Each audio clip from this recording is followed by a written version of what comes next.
안녕하세요.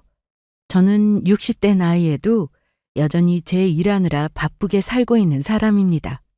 제 나름대로는 평생 제 청춘을 다 바쳤던 작은 사업을 아직까지 이어나가고 있습니다. 남들 이제 퇴직하고 손자들 재롱 보며 살 나이에 다니던 회사도 정리할 시기이지만 아직은 은퇴하고 싶은 마음이 들지 않더라고요. 남들은 더 일하고 싶어도 정해져 있는 정년 때문에 일을 정리해야 하지만 그나마 저는 제 사업이라서 제가 힘 닿는 데까지 체력이 허락하는 한 일할 수 있다는 것만으로도 감사하게 여기며 하루하루를 활기차게 보내려 노력하고 있습니다. 찢어지게 가난한 집안에서 태어나 항상 일하지 않으면 앞날을 장담할 수 없었던 상황이 익숙해져서인지는 몰라도 일하는데 인이 박힌 것 같기도 하고요. 아무래도 제가 나자빠지지 않는 이상은 평생 일하고 살 팔자인가 봅니다. 여러분께 말씀은 이렇게 드렸지만 제가 이렇게까지 제가 하는 일에 애착을 가질 수밖에 없는 이유는 또 있어요. 워낙 가난한 집에서 자라다 보니 학업을 정상적으로 마치기가 힘든 형편이었습니다. 그래도 보통은 어떻게든 고등학교 때까지 끝마치게 해주시는 게 일반적이지만 저희는 그럴 형편조차 되지 않았어요. 그리하여 제 최종 학력은 중졸입니다.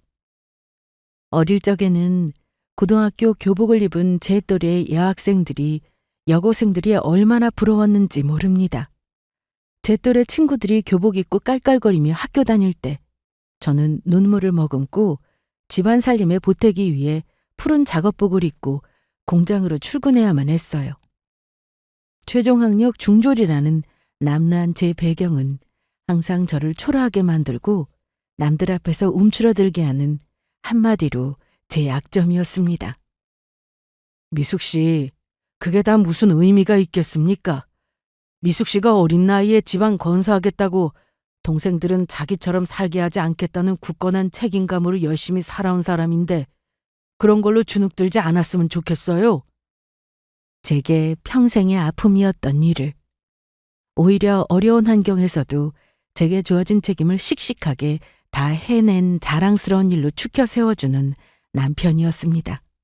남편 역시 더 배우고 싶음에도 가정 형편상 대학에 갈 수 없었던 아픔이 있음에도 불구하고 저보다 훨씬 이런 아픔을 건강한 에너지로 승화시킨 사람이었죠. 남편을 만나서 비로소 저는 중졸이라는 제 학력 컴플렉스를 극복할 수 있었어요. 또한 작은 사업체라고는 하나 제가 한 기업의 어엿한 대표 노릇까지 할 수 있도록 용기를 준 사람도 바로 남편이었죠. 그러니까 제게 있어서 제 사업은 단순하게 생계를 유지하는 수단 이상의 의미를 가지고 있었습니다. 비록 학력은 보잘것없어도 그 콤플렉스를 상쇄하고도 남을 만한 자부심을 가져다 주었고 제 자존감을 드높여준 일이니까요. 객관적으로 남편의 집안, 그러니까 지금 제게 시댁이 되는 집안의 형편이라고는 시집가기에 그리 훌륭한 조건은 되지 못했습니다. 복작복작 좁은 집구석이 터져나갈 만큼 식구가 많았던 저희 친정과는 달리 남편 집안 구성원은 아주 단출했습니다. 시어머니께서는 제가 남편 집에 인사드리러 가기 벌써 몇 년 전에 세상을 떠나신 지 오래였고 부모라고는 호라비가 대신 시아버지 한 분이 전부셨죠. 남편의 형제도 달랑 하나뿐이었습니다. 거의 남편과는 20살 가까이 나이차가 나는 어린 남동생이 하나 있었어요. 제게는 도련님이 되신 그 어린 남자아이를 처음 본 날은 제 평생 잊을 수 없을 겁니다. 이제 겨우 유치원생쯤 되었을까 하는 나이에 어린 도련님은 누가 보아도 다정한 어머니 손길을 타지 못한 아이티가 너무 많이 났거든요. 성인이 된 지금도 몸집이 그리 큰 편이라고는 할 수는 없으나 또래보다도 한참 왜소한 모습에 처음 보는 제 앞에서 바짝 긴장하여 기가 죽어있는 모습을 보자니 저도 모르게 그만 안쓰러운 마음이 들고 말았습니다. 그 아이의 유일한 부모인 시아버지는 사실상 도련님을 방치하고 있었어요. 남편에게 듣기로 생전 시어머니와 시아버지 사이가 아주 좋았다고 하더군요. 시어머니는 늦은 나이에 계획하지도 않았던 누뚱인 도련님을 낳게 된 이후 급속도로 건강이 악화되었다고 했습니다. 도련님에게 제대로 젖 한 번 물려보지 못하고 몇 년을 앓다가 끝내 돌아가셨을 때 시아버지께서 몇 날 며칠을 식음을 전폐하셨을 정도였다고 하더라고요. 아무래도 당신 소중한 아내를 잃게 만든 원인을 도련님이라고 생각하고 원망의 마음을 가지셨던 것 같습니다. 일의 인과관계를 따지면 도련님과 아주 관계가 없는 일이라고 할 수는 없었겠으나 그렇다고 해서 아무 죄도 없이 그저 세상에 태어났을 뿐인 도련님의 잘못이라고 할 수 있는 일은 아니었어요. 하지만 사람이 항상 객관적으로만 생각할 수는 없는 일이고 특히나 자신의 소중한 사람이 걸려있는 일이라면 더더욱 그렇겠죠. 그럼에도 불구하고 시아버지가 도련님을 대하는 태도가 옳다고 말하기는 어려웠겠으나 어찌되었든 그런 이유로 하나 남아있는 부모인 본인 아버지에게까지 제대로 된 돌봄을 받지 못하고 있던 도련님이었어요. 작은 자기 몸집보다 한참은 커 보이는 옷이나 처음 보는 어른에게 눈도 제대로 마주치지 못하는 태도나 여러모로 제대로 된 보호자가 없는 티가 많이 났죠. 물론 그런 한참 어린 남동생을 가엾게 생각한 남편이 가끔 집에 들러 도련님을 챙겨왔다고는 하지만 남편도 외지로 나와 직장 생활한다고 본가에는 달랑 시아버지와 도련님 뿐이었습니다. 남편이 아무리 타고난 성정이 다정한 편이라고 해도 그런 도련님한테 세심하게 신경 쓰기는 어려웠을 거예요. 남편보다도 못해 시아버지와 여러 번 다툰 것 같았지만 상황이 나아지지 않았던 것 같고요. 시댁에 인사드리러 가기 전에도 남편에게 도련님에 대한 이야기를 여러 차례 듣기는 했지만 막상 직접 얼굴을 보고 나니 더욱 눈에 밟히는 도련님이었습니다. 서로 간에 관계가 있다 보니 호칭이 도련님일 뿐이지 사실 그저 정이 고픈 어린아이일 뿐이었어요. 내 동생들이 그렇게 외롭고 돌봄받지 못하고 지내고 있었더라면 얼마나 가슴이 아플까 싶은 생각이 들었죠. 아마도 그래서일 겁니다. 남편과 결혼하고 나서 도련님이 학교에 입학할 무렵에 되었을 때 제가 먼저 남편에게 운을 띄웠습니다. 여보, 우리 도련님 우리가 데려와서 학교 보내는 게 어때? 제가 먼저 한 제안에 오히려 남편이 당황스러워 보였어요. 당신 정말로 괜찮겠어? 당신이 워낙 이런 문제에 잘 외면하지 못하는 건 알지만 아무리 그래도 피 한 방울 안 섞인 시동생을 데려와서 같이 산다는 게 쉬운 일은 아니잖아. 물론 그렇겠지. 하지만 그렇다고 아버님하고 저렇게 단둘이 놔두는 건 아니다 싶어. 내가 대단하게 엄마 노릇까지는 못 해주더라도 적어도 시댁에 덜렁 놔두는 것보다는 낫지 않겠어? 그렇게 말하는 저를 바라보는 남편 표정이 미안함과 고마움으로 뒤죽박죽이 되어 있었습니다. 자기라고 어떻게 저 어린 동생이 마음 쓰이지 않을 수가 있었겠어요? 차마 저한테는 미안해서 말도 꺼내지 못하고 있었겠죠. 남편이 제 손을 붙잡고 감사에 또 감사 인사를 전했습니다. 여보, 정말 고마워. 이게 얼마나 큰 결심인지, 얼마나 어려운 결심인지 나 정말로 잘 알아. 나 평생 절대로 당신이 나나 우리 형준이한테 해준 거 그 은혜 절대로 잊지 않을게. 은혜라니 그렇게까지 거창하게 말할 거 없다고 그러네. 남편은 자기 사람 귀한 줄 아는 사람이었어요. 도련님을 데리고 오지 않았을 때도 항상 제게 정성을 다하는 사람이었습니다. 그런 사람이었으니 그런 사람의 어린 동생까지 기꺼이 품어줄 마음이 생겼겠죠. 그렇게 저희 부부와 도련님까지 세 식구가 함께 살게 되었습니다. 말이 형수님이지 이모뻘은 될 나이에 낯선 여자 어른과 함께 살게 되었는데 제게 낯을 가리지는 않을지 걱정스러웠던 것과 달리 도련님은 쉽게도 제게 정을 주었습니다. 우선 자기에게 냉담한 아버지에게서 떨어져 도시의 형님네와 함께 살게 되었다는 것부터가 기뻤던 것 같습니다. 아무래도 제 손길을 타게 되다 보니 오래전 남편이 어릴 적에 입었었던 창고에서 끄집어낸 낡은 옷가지가 아닌 제 몸에 딱 맞는 새 옷부터 입게 되어 행색부터가 달라지게 되었죠. 저야 집안에 어린아이 있으면 당연히 해야 할 일이라고 생각했지만 평생 그런 대우 받아본 적이 없었던 어린 도련님 입장에서는 그것부터가 호사로 느껴졌을지도 모르겠어요. 그 시절 도련님은 마치 어미닭 따르는 병아리처럼 제 뒤를 졸졸 따랐습니다.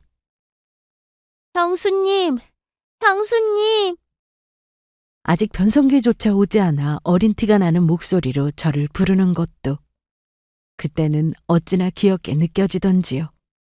비록 저희 친정에서는 아직 자기들 자식도 낳아 기르지 못했는데 덜컥 어린 시동생부터 맡아버린 저를 보고 한숨을 푹푹 내쉬었지만 저는 그게 당연한 일이라고 생각했습니다. 어찌되었든 남편과의 결혼을 선택한 건 저였고 남편이 처해진 환경이 어땠는지도 이미 다 알고 있었고요. 그렇다면 남편과 가족이 된 이상 그의 가족에 대한 책임을 함께 지는 게 당연하다고 여겼습니다. 그 나이 또래의 평범한 아이들이라면 제 부모에게 당연하다는 듯 부리는 때 한 번 부리지 않는 도련님이었어요. 형수님, 오늘은 뭐 해 먹어요? 제가 도와드릴게요. 그럼 도련님, 저랑 같이 콩나물 다듬을까요? 처음에는 어린아이가 식사 준비는 무슨 싶어 무조건 손사래를 쳤는데 자기가 도울 것이 없으면 오히려 시무룩해 하면서 제 눈치를 보더라고요. 아무래도 지금껏 크면서 눈칫밥 먹은 세월이 길었을 테니 아무리 제가 하는 행동이 시아버지와는 달랐다 하더라도 눈치 보는 일을 그만두기가 쉽지는 않겠다 싶더라고요. 그래서 일부러 함께 둘러앉아 간단하게 할 수 있는 식재료 손질 같은 것은 같이 하기 시작했어요. 또 그 시간이 도련님의 학교 생활이나 친구 이야기 등을 들을 수 있는 시간이 되기도 했죠. 하루 종일 제게 이야기할 것들만 잔뜩 생각했는지 서툴게 콩나물 다듬으면서도 쉴 새 없이 종알종알 떠들어대는 도련님이었습니다. 옆집 재훈애는요, 지난 주말에 놀이공원에 갔다 왔대요. 저는 아직 그런데 한 번도 못 가봐서 애들이 자기는 어떤 놀이기구가 제일 좋았다고 그러는데 무슨 말을 해야 할지 모르겠더라고요. 그랬어요, 도련님? 그렇게 도련님 하는 말들을 주의 깊게 잘 들어놓았다가 남편과 함께 셋이서 놀이공원도 가보고 바다도 가보고 정말 평범한 부모와 어린 자식처럼 시간을 보냈습니다. 그렇게 서로 함께 쌓아간 추억이 많아지고 나니 정을 주지 않으려야 그러기가 어려웠습니다. 워낙 타고난 성미 자체가 함께 지내는 사람들에게 쉽게 정을 주고 마는 제 성격이었어요. 후에 남편과의 사이에 저희 아이들이 태어난 이후로도 도련님이 성인이 되어 독립해서 나가기까지 정말 자식처럼 마음으로 보듬고 키웠습니다. 형수님, 정말 감사합니다. 저한테는 형수님이 엄마예요. 형수님 없으면 저 절대로 제대로 사람 노릇하면서 못 컸을 거예요.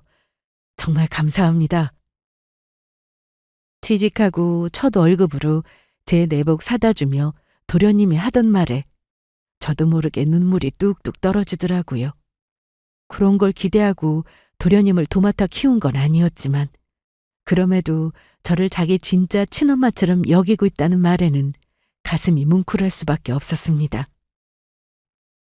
도련님, 내가 나름대로 애는 썼어도 도련님 잘하면서 분명 부족한 부분도 있었을 거고 서운한 점도 있었을 거예요.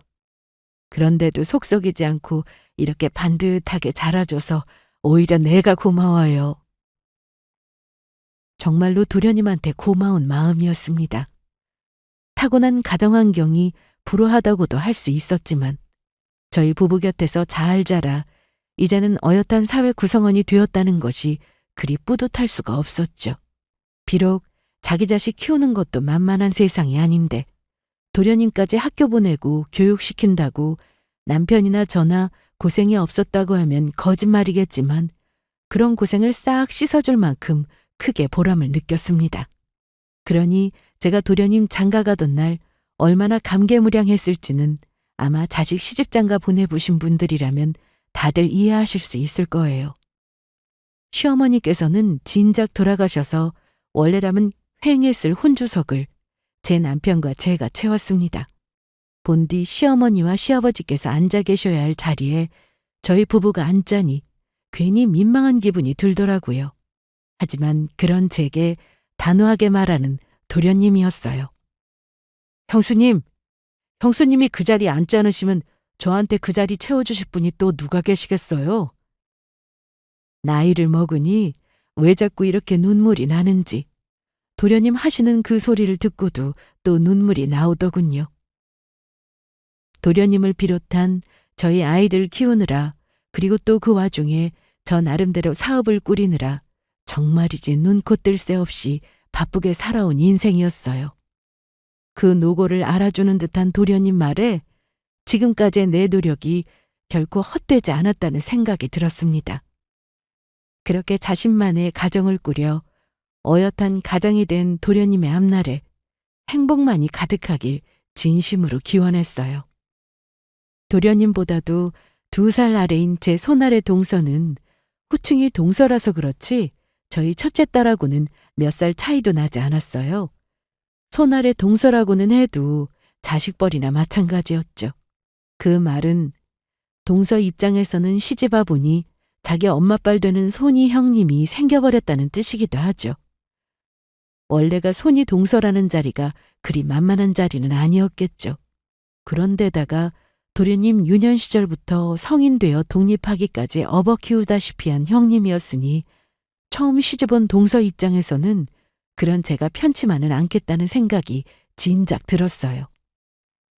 저야 워낙에 자식처럼 여기고 아꼈던 도련님이었습니다. 당연히 그런 도련님이 결혼하면서 신부를 맞이할 아가씨와 잘 지내고 싶은 마음이 왜 들지 않았겠습니까?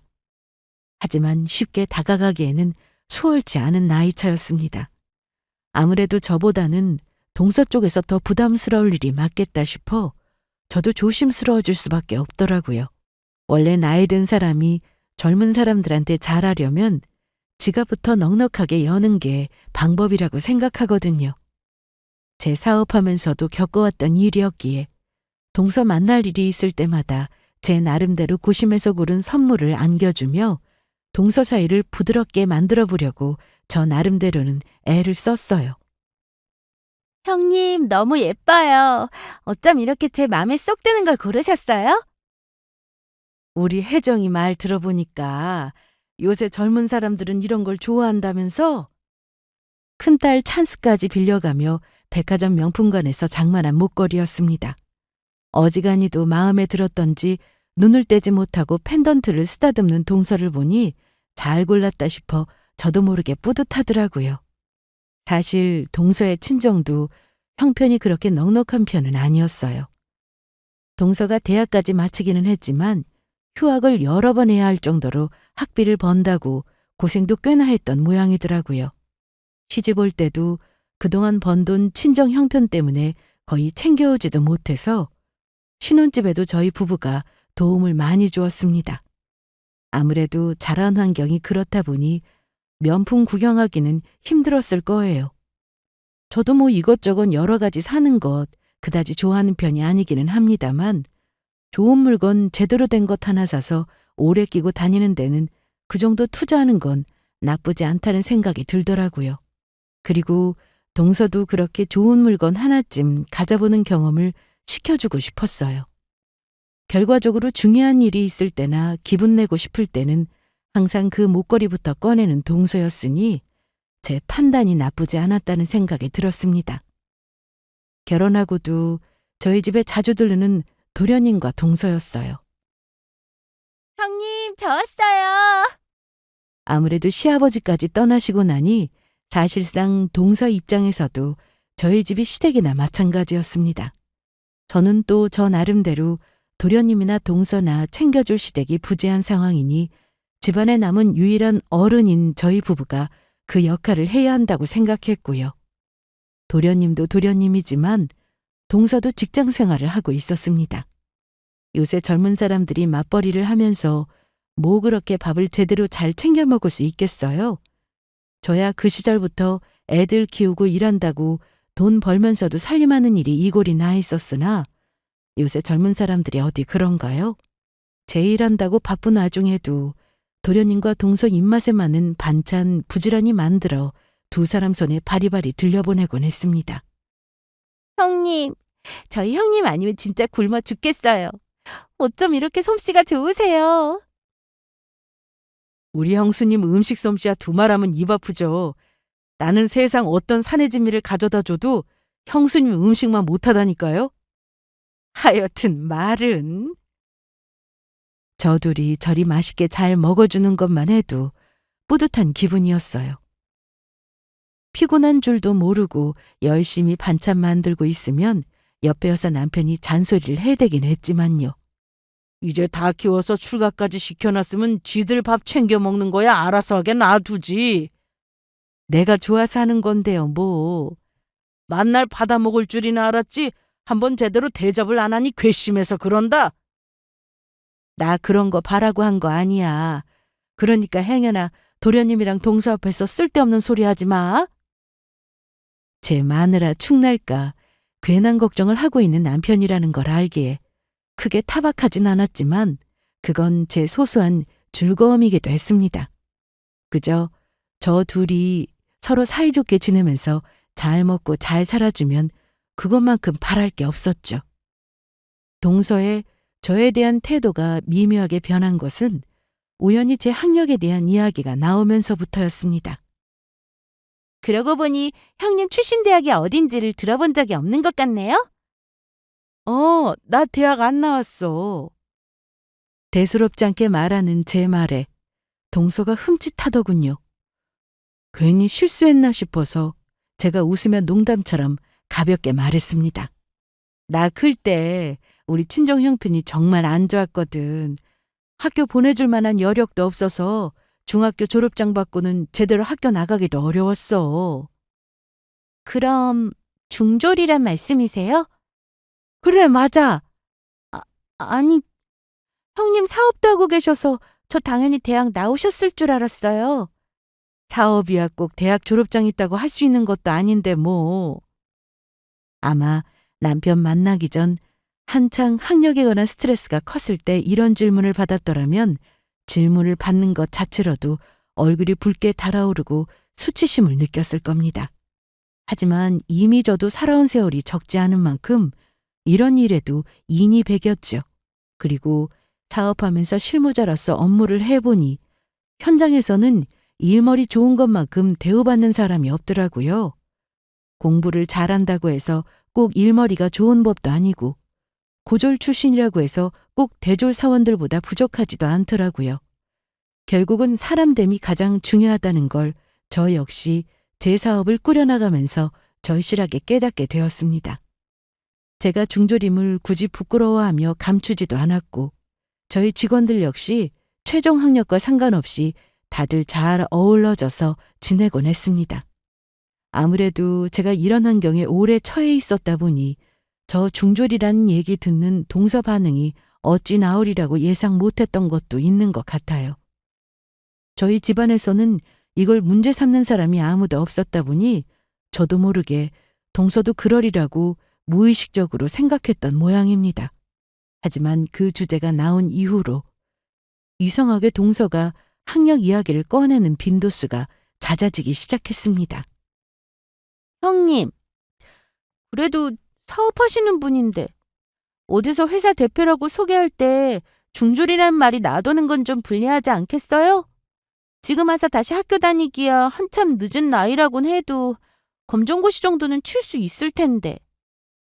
옆에서 동서랑 저하는 소리를 들었는지 도련님과 동서가 집으로 돌아간 이후에 남편이 잔뜩 볼멘 소리로 말했습니다. 자기가 대학 나왔으면 대학 나왔지. 무슨 윗사람도 아니고 시험을 치네 마네 그런 소리를 하고 있어. 아이 또 그런다. 동서가 별 사감이 있어서 한 소리는 아닐 거야. 자기 딴에는 내 생각한다고 한 소리겠지. 생각해서 하는 소리기는 당신 감싸주는 것도 적당히 해야 해. 당신 중졸 이야기 나온 이후로 재수 씨 틈만 나면 자기 대학 얘기를 꺼내질 않나. 당신 중졸이니 뭐니 들먹거리면서 은근히 사람 속을 긁잖아. 어딜 손이 동서 무서운 줄 모르고. 남편을 달래기는 했지만 사실 저도 괜히 기분이 이상해지는 낌새를 아주 눈치채지 못한 건 아니었어요. 저한테 학교 이야기를 꺼낼 때마다 은근히 우월감을 느끼는 동서 모습을 포착하기 어렵지 않았습니다. 자기 딴에는 영리하게 굴고 있다고 생각하겠지만 저도 나름대로 사람 겪어본 세월이 짧지 않은데 아직 한참 여물지 못한 동서 하는 행동이 어떻게 눈에 훤히 들여다보이지 않을 수가 있었겠어요. 솔직히 그전까지는 제가 이것저것 해주는 건 많으니 앞에서 살랑거리다가 학령 이야기 나온 이후로 은근히 저런 식으로 태도가 변했는데 괘씸한 마음이 아주 들지 않았다면 거짓말이겠죠. 하지만 애써 그런 생각을 지우려 노력했어요. 윗사람이 아랫사람 부족한 부분 감싸주지 않으면 어른스럽지 못한 일이라는 생각이 들기도 했고요.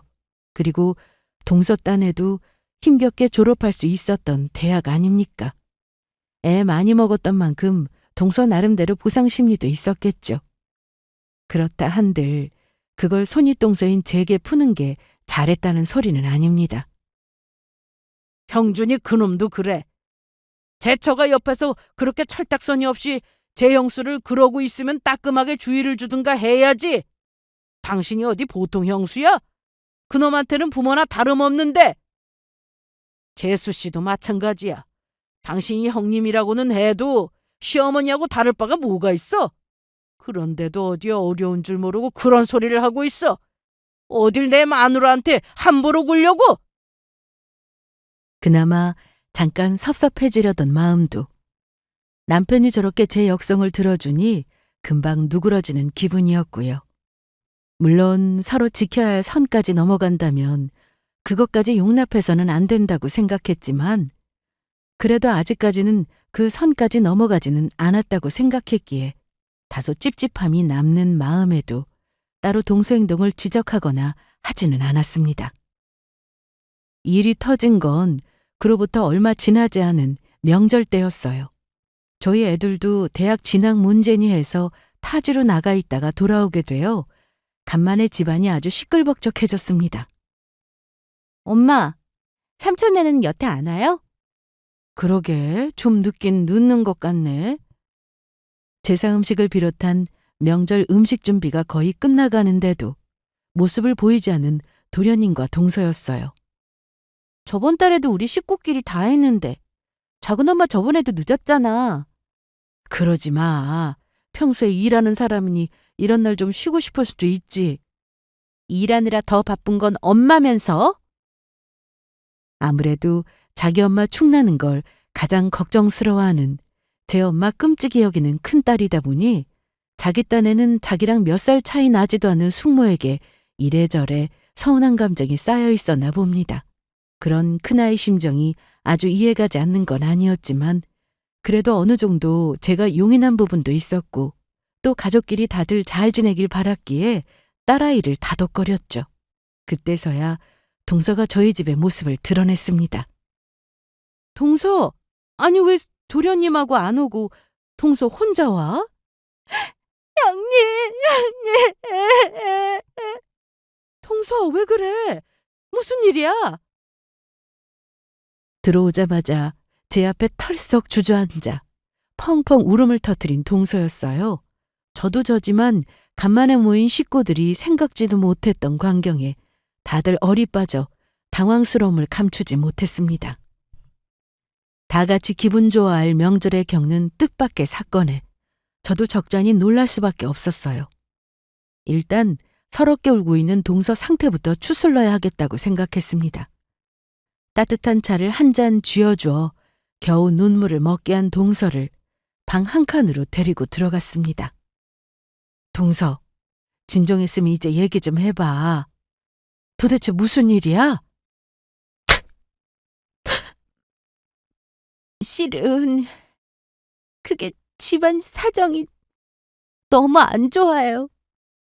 그렇게 동서가 우물우물 기어들어가는 말투로 설명한 정황은 이러했습니다.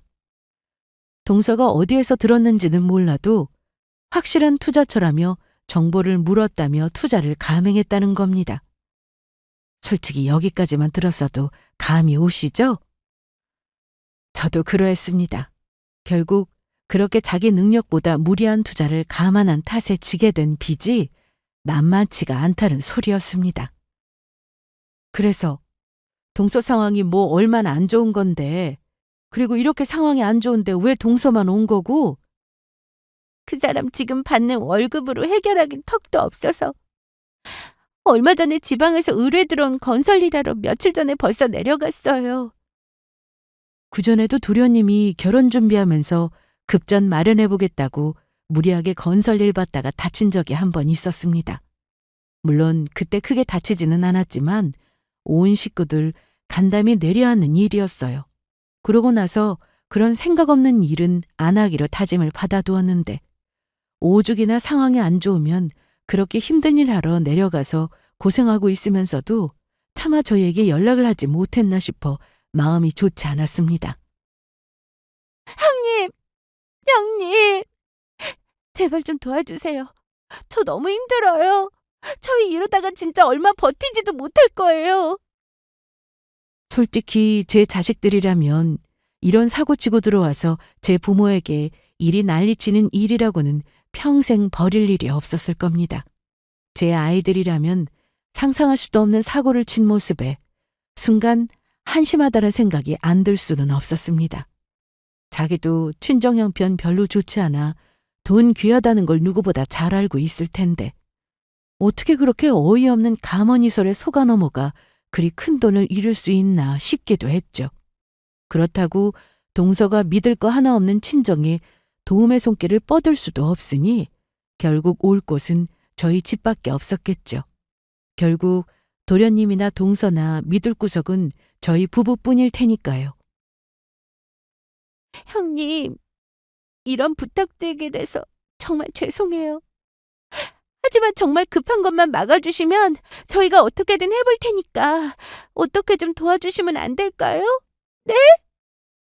저렇게까지 제 앞에서 도와달라고 통사정을 하는데 우리 큰딸뻘인 동서가 막막한 심정으로 토로하는 소리에 저도 쉽게 넘어가기가 어려웠습니다. 결국 마음이 흔들린 저는 동서에게 일단 1억을 빌려주기로 얘기를 마쳤어요. 감사해요. 정말 감사해요, 형님. 형님 덕분에 살았어요. 눈물을 줄줄 흘리며 감격해서 제 손을 부여잡는 동서를 보니 여러 가지 감정이 들면서도 일단 사람부터 살려야 하지 않겠나 싶어 절로 한숨이 나오더군요.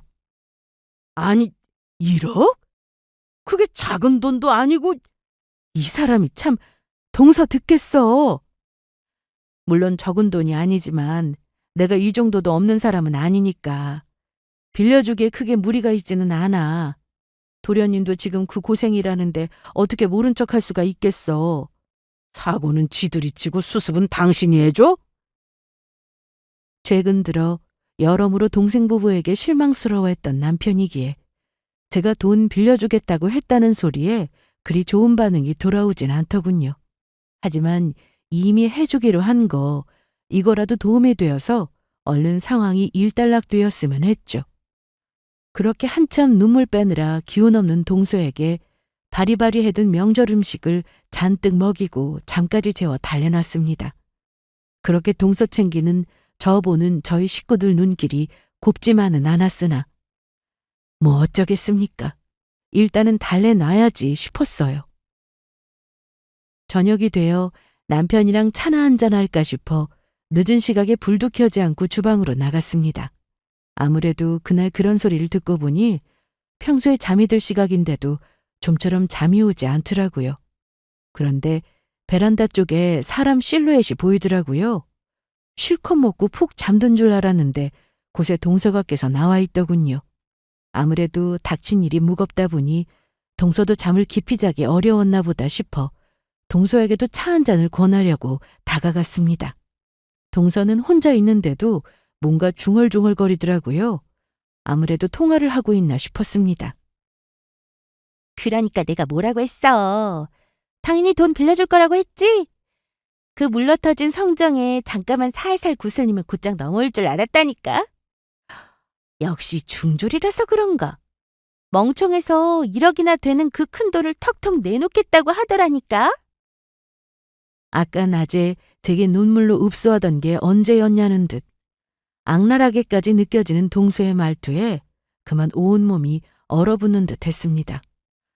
제 귀로 들어놓고도 제가 제대로 들은 게 맞나 싶을 정도였어요. 제 앞에서 그렇게 불쌍한 척 가여운 척을 있는 대로 다 하더니 제발 살려달라고 그렇게 납작 엎드려 빌더니 그 큰 돈을 빌려주겠다고 했는데도 고마운 마음은커녕 어떻게 뒤에서 저렇게 사람 우습게 보는 소리를 할 수가 있습니까? 은혜를 아는 인간이라면 결코 그래서는 안 되는 것 아닙니까? 그래놓고 뭐요? 중졸이라 멍청해서 그 큰 돈을 쉽게 턱턱 내놓는다고요? 건방도 이런 건방이 없었습니다. 그러는 자기는 그 잘난 대학까지 나왔던 자기는 뭐가 그렇게 잘났다고 멍청하게 제대로 되지도 않는 투자를 해서 그 큰 돈을 싹 날려먹었답니까? 지금 진짜 멍청하게 누군데 감히 누구한테 건방을 떨어요? 사태를 실감하면 할수록 분노가 가시지를 않았습니다. 눈에서 불이 튀는 듯한 기분이었어요. 그렇게 순식간에 테라스 문을 박차고 나가서 동서의 손에 널린 전화기를 빼앗았습니다. 갑작스런 저의 등장에 차마 놀라서 제대로 소리조차 지르지 못하는 동서였어요. 하지만 제가 먼저 확인하려던 건 동서의 표정만은 아니었어요. 물론 저리 괘씸한 소리를 내뱉은 동서를 결코 가만둘 생각은 없었습니다. 하지만 대체 누구와 이런 괘씸한 소리를 주고받고 있는지 그때는 그걸 확인하는 게 우선이었거든요. 아마 속으로는 저도 예상하고 있었을지 모릅니다. 하지만 차마 믿고 싶지 않았어요. 그렇기에 이건 역시 제 두 눈과 두 귀로 똑똑히 확인을 해야만 받아들일 수 있을 것 같았죠. 그렇게 동서에게서 빼앗은 전화기 화면을 보고 동서와 통화한 사람을 확인했습니다. 그러게 내가 시키는 대로 하면 일 다 잘 풀릴 거라고 했지? 내가 잘 구슬려 보라고 했잖아. 내가 지금까지 그렇게 해서 뜯어낸 돈이 얼만데 어떻게 사업한다는 사람이 그렇게나 물렁한지 자기 앞에서 살살거리고 있으니까 진짜 자기를 좋아하기라도 하는 줄 알았나 보지? 아, 애초에 1억을 얘기할 게 아니었는데 얘기할 줄 알았으면 금액 더 뻥튀기 해서 더 뜯어낼 걸 그랬어. 이건 동서보다도 더한 인간이었습니다. 경솔하게 나불대는 주둥아리에서 제가 평생 잊을 수 없는 악담이 쏟아져 나오고 있었어요. 차마 이 사람일 거라고는 생각하고 싶지 않았던 사람이었습니다. 아무리 평소에 나긋한 말투가 아니라고는 하나 악에 가득 차 있는 목소리라고 해도 제가 그 목소리를 알아듣지 못할 리가 없었죠. 당연한 일이 아니겠습니까? 그 어린 시절부터 사랑받지 못해 꼬질꼬질하던 꼬릴 적부터 손수 업어 키우다시피 하며 제가 사람 만들어 세상에 내어놓은 나를 자기 엄마라고 생각한다며 고맙다고 머리를 조아리던 바로 제 도련님이었으니까요. 항상 제게서 어떻게든 더 애정의 눈길을 받아보겠다고 애쓰는 도련님이었습니다. 자기 형인 제 남편보다 자기 아버지인 제 시아버지보다 제 눈치를 더 보며 농담 삼아 저를 엄마 불러대던 도련님이었어요. 내 앞에서는 자기한테 관심도 없는 제 부친보다도 자기를 사랑으로 아껴주고 발뻗을 수 있는 형수에게 잘 보이려고 마치 입안의 혀처럼 굴던 놈이었습니다. 그런 놈이 뒤에서는 제 마누라와 작당을 해 속으로 이렇게나 나를 무시하고 업신여기고 있었다니 그 배신감은 실로 표현하기 어려울 정도였어요. 때로는 제 자식들한테보다 더 마음을 쓰며 도련님에게 항상 최선을 다했습니다. 그 결과가 고작 이겁니까? 아무 관련 없는 남도 이렇게까지는 안 하겠다 싶었어요. 짐승도 은혜를 아는 법입니다. 저의 분노는 다시 돌이켜 생각해봐도 정당한 것이었어요. 지금껏 속으로 그따위 생각하면서 날 뜯어낸 거였어? 내 앞에서는 내가 친엄마나 다름없다느니 하는 소리를 하면서 가식을 떨더니 뒤로는 아주 사람을 우습게 여기고 있어? 네가 그러고도 사람 새끼야? 형수님, 그게 아니라 아니긴 뭐가 아니야! 너 같은 인간을 사람 새끼라고 걷어서 키웠다니 내가 그 세월들이 너무나 후회스러워서 치가 떨릴 지경이야. 이 짐승만도 못한 것들, 이 은혜도 모르는 것들! 내가 이런 꼴까지 당하고 니들을 걷어줄 거라고 생각해?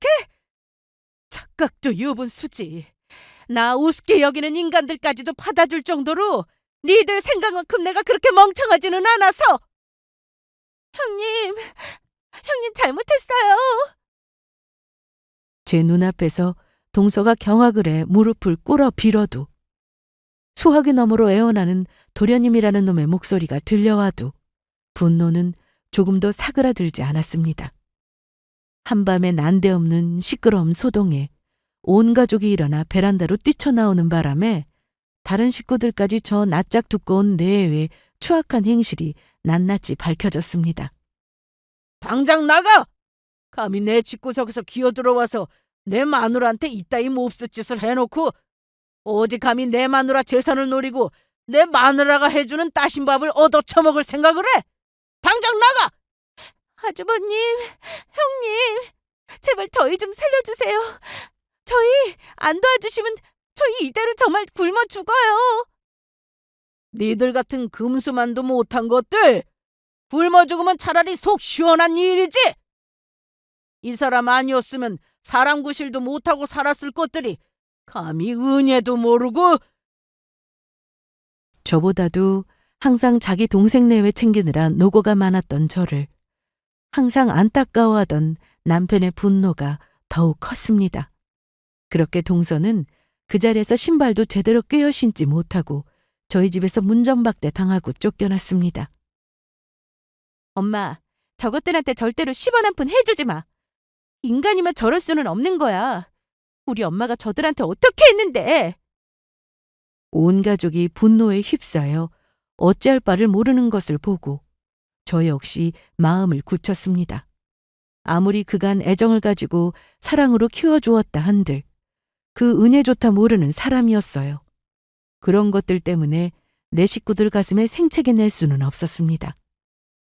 쉽게 저한테서 목돈 뜯어내 자기들 사고친 건 무마할 수 있을 줄 알았는데 발등에 불이 떨어진 시동생 내외가 그 길로 지방에서 곧장 올라와 저희 집 앞에서 문을 두드리고 애원했습니다. 형수님, 잘못했어요. 제발 제 말 한마디만 들어주세요. 형님, 잘못했어요. 용서해 주세요. 제발 저희 좀 살려주세요, 형님. 왜? 니들끼리 짓거릴 때처럼 중졸 출신 멍청한 옆에 내니 뭐니 떠들어보지? 이제 와서 형수니 형님이니 해봤자 속으로 나를 얼마나 우습게 생각하고 있을지 뻔히 아는데 누굴 진짜 등신으로 보고 있어? 아니에요, 형수님. 형수님이 제가 어떻게 해주셨는데 제가 정말 미쳤었나 봐요. 그래, 내가 생각해도 네 놈은 미친 게 틀림없다. 아니면 그렇게 사람에게 은혜를 입어놓고 어떻게 그따위 짓을 할 수가 있겠어? 그래, 너 잘 만났구나. 이왕 이렇게 된 김에 나도 이제 내 실속은 챙기고 살아야겠다. 나 우습게 여기는 년놈들 뭐 이쁘다고 먹이고 입혀놨는지 당장 니들 사는 집부터 뺄 테니까 그런 줄 알고 있어. 안 돼요, 형수님. 형수님 제발. 형님, 제발 살려주세요. 이제 와서 손이 발이 되도록 빈다고 하더라도 달라질 것은 없었습니다. 제가 한번 마음을 준 사람에게 정성을 다하듯 한번 마음을 거둔 사람에게는 가차없는 사람이거든요. 돌이켜 생각해봐도 저들은 제가 그토록 정성을 다해 쏟아주었던 마음을 받을 자격이 없는 인간들이었어요. 그러니 지금껏 제가 내어준 사랑 도로 걷어들인다 한들 저들이 무슨 권리가 있겠습니까? 그렇게 그들에게 해주었던 것들 철저하게 다시 뜯어내기 시작했습니다. 당연히 얘기가 오갔던 1억은 없던 일이 되었어요. 그것만이 아니더라도 저것들 결혼할 때 결혼자금으로 해주었던 것들, 신혼집에 보태주었던 것들 모조리 합쳐 살던 집에서 쫓아내고 그러고도 모자란 금액은 소송까지 걸었습니다. 가뜩이나 투자 실패로 탈탈 털린 상황이었기에 소송에 제대로 대응할 여력도 없었을 겁니다. 물론 그것들 다 제한다 하더라도 그동안 제가 저 인간 먹이고 입힌 것들, 동서라는 인간 환심사보겠다고 가지가지도 챙겨주었던 선물들까지 포함하면 뜯어내야 할 것들이 5만 가지는 되었겠지만 그런 자잘한 것들은 그냥 거지 적선해준 셈 치기로 했습니다. 가게가 휘청거릴 정도로 진 빚이 큰데 이제 머무를 거처조차 없어진 시동생 내외였어요. 심지어 그 건설 일하고 있는 시동생의 직장도 남편과 제 쪽 인맥이었습니다. 그나마 있던 일자리까지 끊기자 그것들도 그만 죽고 싶은 심정이었을 겁니다. 여러 번 다시 제 집 앞까지 쫓아와 죽는다고 앓는 소리를 해도 마음이 꿈쩍하지도 않더군요. 남편이 물별하게 쓰레기 세례까지 줄 수 있는 모욕이란 모욕은 다 주고 난 후에야 겨우 모습을 보이지 않게 된 시동생 내외였어요. 그렇게 중졸이니 뭐니 무시하더니 중졸밖에 안 되는 내 도움 없이는 정작 빚 갚을 능력도 없구나. 이제 알겠니? 니들 같은 것들 우리 덕 안 봤으면 니들 주제에 이만큼 살지도 못했어. 그런 은혜도 모르고 어딜 감히 사람을 우습게 여겨. 니들 지금 그렇게 길바닥에 나앉은 거지 꼴된 건 다 니들이 자초한 일이니 두 번 다시 우리 식구들 앞에 그 뻔뻔한 낯짝 들이밀 생각 말고 여기서 인연 끊는 걸로 알라고. 형수님 제발. 형님. 마지막까지 절규하는 그것들과는 그것으로 온 식구들이 완전히 인연을 끊어버렸습니다. 참 자기 복을 차도 저렇게 멍청할 수가 있나 싶었어요. 효자 노릇까지는 아니더라도 저들이 제게 최소한의 인간으로서의 도리만 했더라도 일이 이렇게까지 되지는 않았겠죠. 믿을 구석은 저희 부부뿐인 것들이 저희가 해준 것까지 싹 거두어들이니 파산은 순식간의 일이었습니다. 그야말로 사람 노릇 하나 제대로 못하는 반편이가 따로 없었죠. 그 비참한 꼴이 되었어도 정말 진심으로 자기들 잘못을 뉘우쳤는지 여부까지는 알 수 없으나 더는 그들에게 감정 소비하지 않기로 작심했습니다. 저희 부부가 할 수 있는 모든 조치를 취해 안갚음을 해주었지만 그래도 제 딴에 애정을 가지고 돌보아온 세월이 적지 않은 탓에 쓰린 마음을 달래는 것이 쉽지는 않았습니다. 하지만 그런 제 마음 다쳤을까봐 더 성심껏 제게 마음을 써주는 제 남편과 사랑하는 아이들 덕에 그 시간을 이겨낼 수 있었어요. 지금은 그저 그들만 신경 쓰며 여전히 의욕적으로 제 일 열심히 하며 잘 지내고 있었습니다. 제 이야기는 여기까지입니다. 부족한 말솜씨임에도 불구하고 마지막까지 이야기 들어주셔서 정말 감사합니다.